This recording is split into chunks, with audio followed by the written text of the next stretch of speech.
The state government is focusing on improving academic outcomes in districts with low board exam performance and high dropout rates.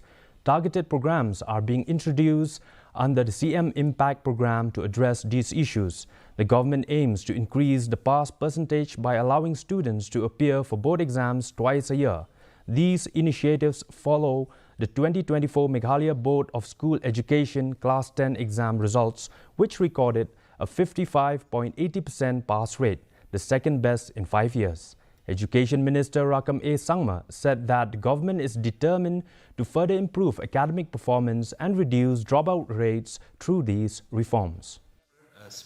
We have prepared special attention to launch certain program in the CM Impact program from the Education Department. We're reaching out to every district with a mission so that, and also we have adopted different policies to bring up the pass percentage in the upcoming board examinations. We'll be giving them chances to appear board exam twice in a year.